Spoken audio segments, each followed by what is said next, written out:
Europe 1. Europe 1, 6h17, l'heure de l'invité inattendu. Un sujet d'actualité et une voix que l'on n'attend pas pour en parler. Ce sujet ce matin, je vous le disais, un sujet difficile que vous connaissez peut-être d'ailleurs dans vos familles. C'est la journée mondiale de l'AVC, l'accident vasculaire cérébral. On va beaucoup en parler sur Europe 1 aujourd'hui. Déjà ce matin, votre invité inattendu a dirigé les éditions Robert Laffont et depuis 7 ans, il sait ce que c'est qu'être diminué par un AVC. Antoine Audouard a raconté son expérience dans le livre Partie gratuite, fils du journaliste et écrivain Yvan Audouard, petit-fils du surréaliste André Thirion. Antoine Audouard est votre invité sur Europe 1 ce matin. Bonjour Antoine Audouard. Bonjour.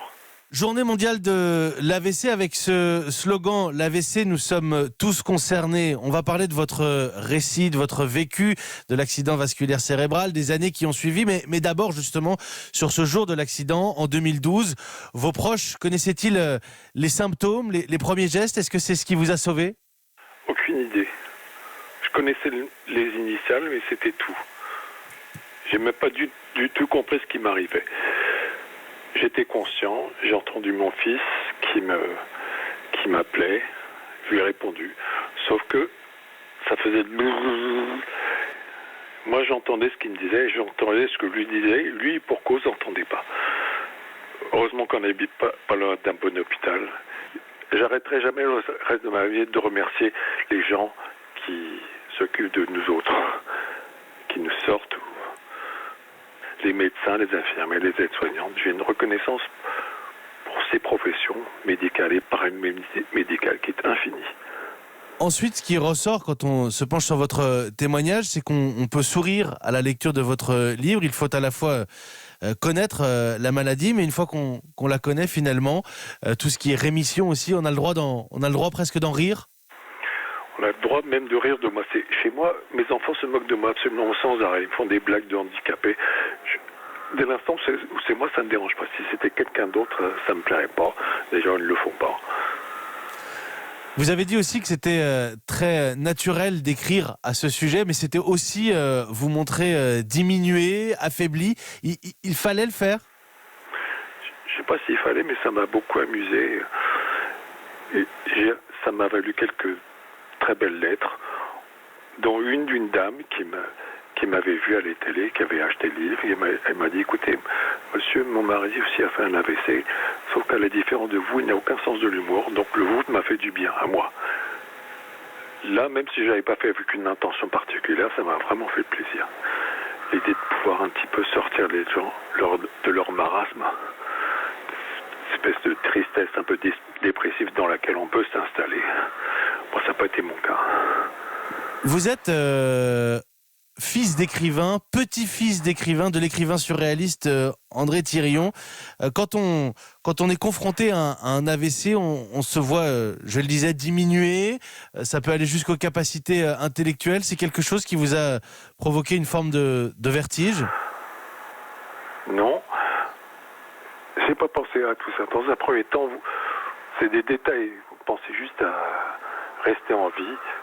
J'entendais la voix de ma femme qui me disait de pas dormir. Après, quand on se réveille, on se pose pas la question est-ce que je vais encore écrire, on se pose la question est-ce que je vais marcher.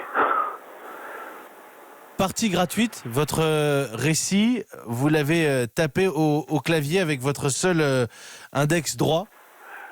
J'ai réussi à taper le mot fin, qui n'est pas trop long, F-I-N, avec l'index gauche.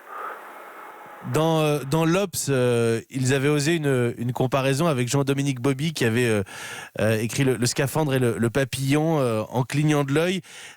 Dans l'Obs, il soulignait que finalement, dans ce malheur, vous étiez presque privilégié. C'est bien vu. Je le vois comme ça. Je me dis que c'est un gros vénard. C'est vrai que quand je pense à l'autre option, il y a un peu plus de 7 ans, le 28 juin 2012, l'autre option, c'est je suis mort.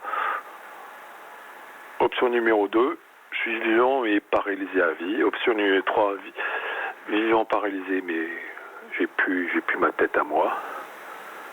Donc tout ce qu'il y a à côté, même si c'est pas tout à fait ce que je voudrais, c'est franchement magique. J'ai pas pensé une demi-seconde à me plaindre de quoi que ce soit. On vous sent positif finalement, c'est quoi? C'est l'optimisme du survivant? pas vraiment. Je me sens plutôt joyeux. C'est pas de l'optimisme. Je pense que tout ça finira mal, pour moi comme pour tout le monde. Mais autant être joyeux en attendant. C'est ce que vous dites finalement à nos auditeurs ce matin. Il est possible de reprendre un semblant d'activité normale, de vie normale ? Je ne sais plus trop ce qu'est la vie normale. Ça suppose qu'il y a une norme, mais on perd toute norme. Il y en a une qui est assez dangereuse, c'est la norme « je veux redevenir comme avant ». On ne redevient pas comme avant. Je crois, j'ai cité ma prof de yoga, l'essentiel, c'est pas le pourcentage de ce qu'on a récupéré, c'est d'être à 100% de ce qu'on a aujourd'hui. Merci Antoine Audouard, merci pour votre témoignage.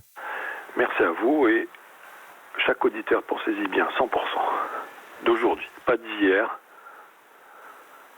100% d'aujourd'hui. Merci Antoine Audouard. Je rappelle que vous avez dirigé les éditions Robert Laffont et que vous racontez à la fois votre AVC, mais surtout les années qui ont suivi dans le récit Partie gratuite. Merci Antoine Audouard. Merci à vous.